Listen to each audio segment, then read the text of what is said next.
Justice League, issue 27. Brian Hitch writing, Fernanda Pescarin on art. Matt Saren, Pescarin.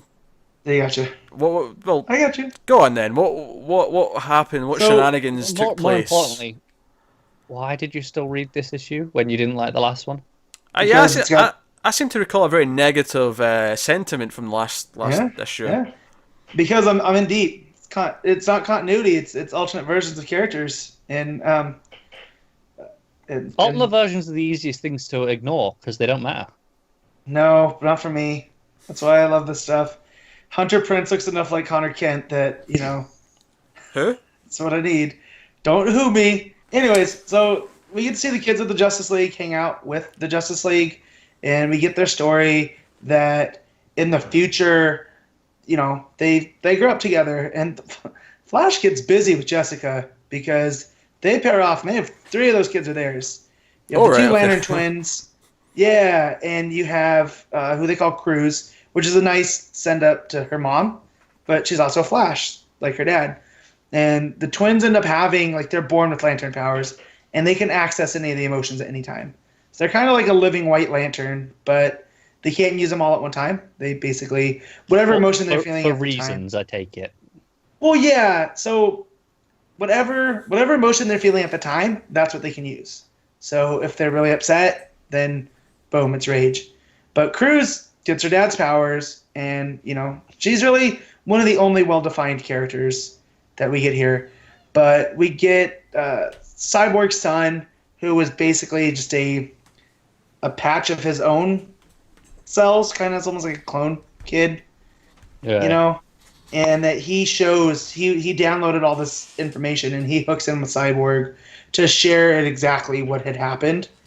But yeah, the kids grew up. They would hang out in the Watchtower and watch their parents be superheroes. But then there's this massive war that ends up causing the disappearance of the Justice League.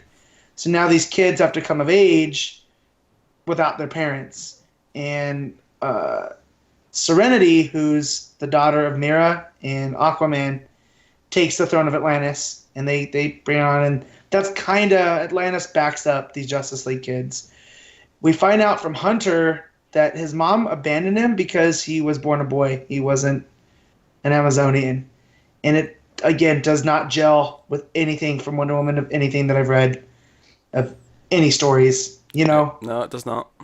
But you find out that the reason he wears Superman's cape is Superman and Lois raised him alongside John, and you get that there's a little bit of a rivalry with John and Damian, which I kind of want to see this trinity now of the two older boys picking on the younger one, because John went through it with Damian, and Superman would make them take this kid Hunter as a tag along, and they always kind of resented it. And he has super bad issues with his mom, but really respects Superman for taking him in. He's like, "You're the closest thing to a parent I ever had," and does that glance at Wonder Woman, just like a hard, like, you messed up.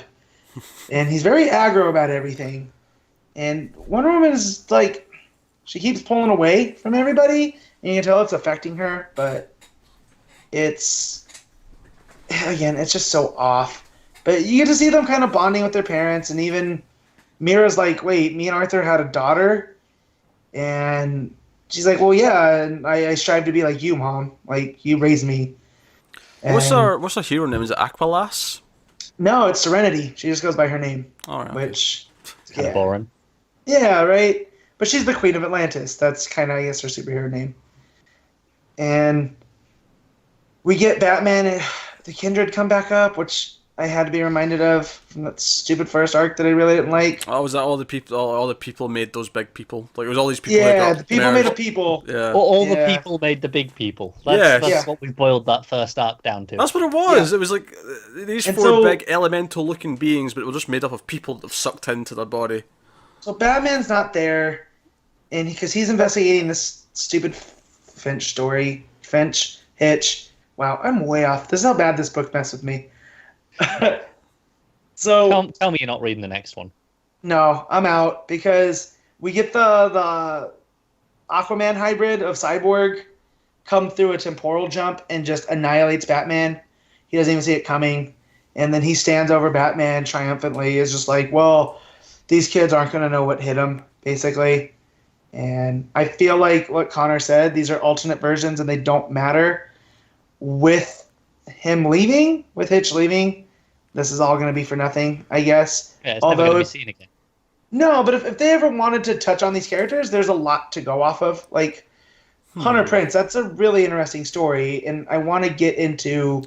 I am interested in why Wonder Woman would abandon him. Let's just hope that whoever's replacing Hitch makes Justice League a must-read book. That is the hope, right?